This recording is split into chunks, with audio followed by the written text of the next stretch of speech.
Oh, hi, friends. It's me, Shannon, the producer of the world's largest ex-gay social media, the YSM. Today, I'm going to be talking to you about what did, well, June look like as someone who produces the top leading content in the world of ex-gay content.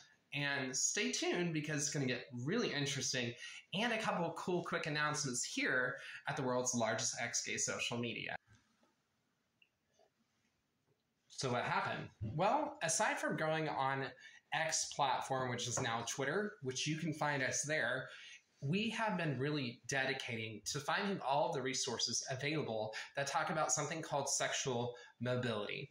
And for a while, there was a lot of feedback, and especially if you followed us here on our TikTok or on our YouTube playlist or Facebook, you're going to know and be familiar with the fact that we have come up with a playlist, Can You Stop Being Gay? And it answers a lot of the questions I feel that are posed inside of the world on this topic. But let's dive a little bit deeper. During the month of June, I had several individuals that came onto my personal Twitter that has nothing really to do with the YSM media account. And it makes it very observational and regular that many of these individuals that came on my account, including a well-known individual named Brandan J Robertson, came on my account and said that ex-gays don't exist because it's observationally true. The problem with this, one, is that that's misinformation. Observational information is actually only dependent on a person's personal experience. That's what makes it neoism and so much more, which I confronted him and then he ended up blocking me. So for one, especially if Brandan J Robertson ever sees us, to come on somebody's account and to make a claim and not have resources, which was what he did not do, is actually very disingenuous. But beyond that, it also denies several different studies that have come out. And I want to talk about what those studies are. And if you want more information, you can go on Twitter as well as patreon.com/justsubscribe, and you can find it there. In 2023, there was a study that came out from the UK called the Lancaster study. It's actually an amazing study for you to go online and to look up. In that study, the number of bisexuals, 46.6%, I believe, of bisexuals in that study became straight, i.e. they became ex-gay. The problem with this subject matter is that there's a ton of bans on anything ex-gay because it always links to conversion therapy. And what's very interesting is that during June, Robinson had released this claim of the following. And let's play that real quick so you can get an understanding of that. So here's the video. You can actually go watch the entire video that I'm going to be reviewing called Pride Stronger Together, Protecting from Conversion Therapy with Brandan Robinson. Yeah, it is just that conversion therapy, I think. Not only because I'm a survivor of it, but because as I've looked across the country and seen how prevalent conversion therapy still is today, it's been very concerning that so much of the LGBT community doesn't realize how prevalent this is and the impact that it has specifically on queer youth, the mental health challenges that come from either clinical or other versions of conversion therapy that teach these young people that they are broken, that they're flawed, that they need to be healed of something instead of being able to grow up celebrating their uniqueness and their diversity, which I believe is a gift from God. And that's who they are, right? And so this conversion therapy, we know is so damaging. And we were talking before, and you've been courageous to share your own story about surviving conversion therapy. And can you tell us about that story? Yeah, I mean, essentially, I grew up in a conservative religious environment and was studying to be a pastor in college. And it was when I was there in Chicago studying to be a pastor that I really began to wrestle with my own faith and sexuality, which is something that so many queer people find themselves wrestling with. But I ended up confessing my struggle with same-sex attraction, as we would put it back then, to one of my Bible college professors. And they asked me to begin a year of conversion therapy to prove that I was faithful to our religious tradition and what we believed, which was that homosexuality was a sin, and as a requirement to be able to graduate.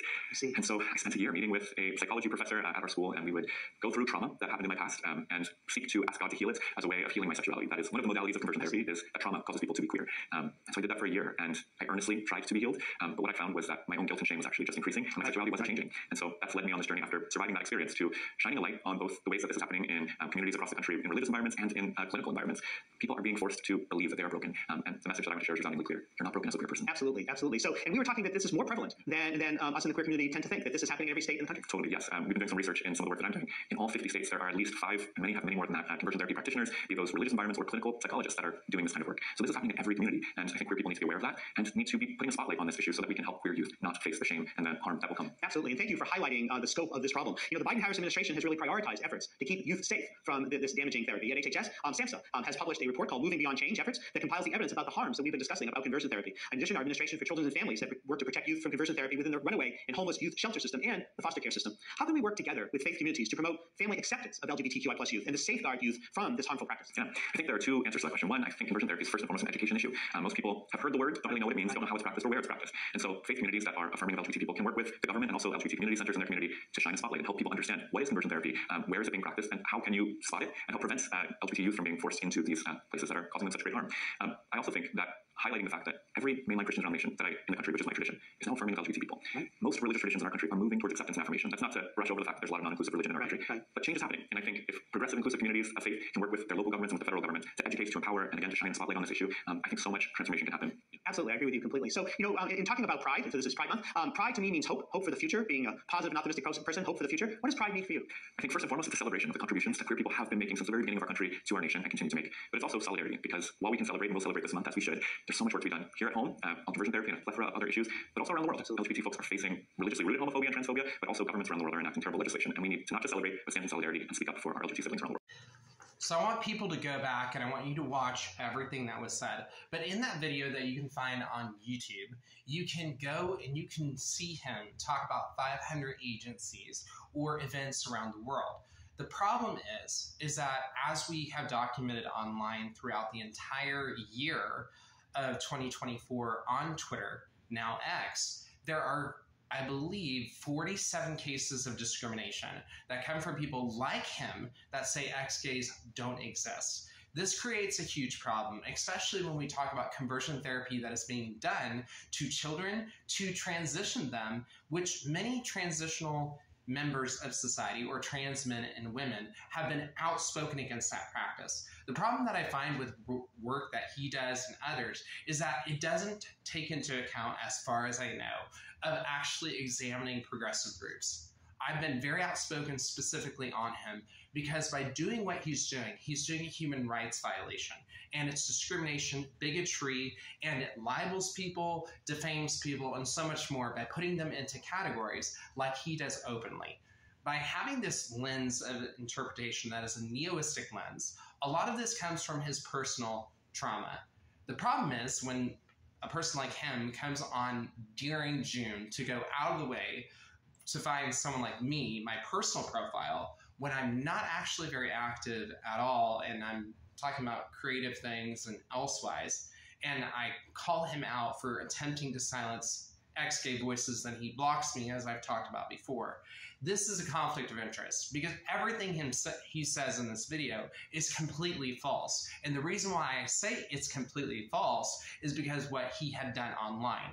We had actually posted about that on Twitter because of that being such a regular occurrence. This notion of conversion therapy stating that it only happens to people when it is a person trying to stop attractions is not actually true.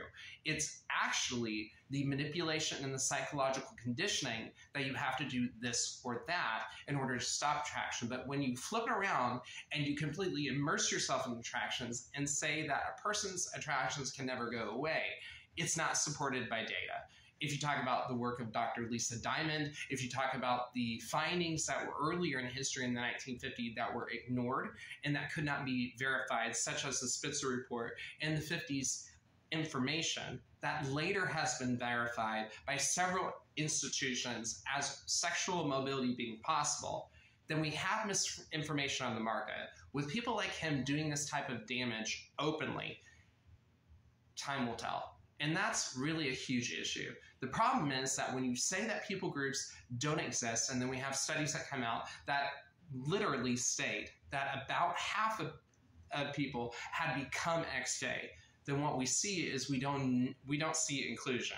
What we see is we see a grabbing for power, and I'm not convinced that as it stands, his motivation is simply just to be altruistic, because as we document, many people are attacked openly, and we have had 47 cases that involved discrimination reports that we've documented. Go ahead and like this video, follow, and catch us online. You can go on Patreon as well to find more resources and support our work there, and catch us on X. We'd love to see you, and as always, my name is Sean. Thanks for watching this short video, and together we can make the world a more peaceful place.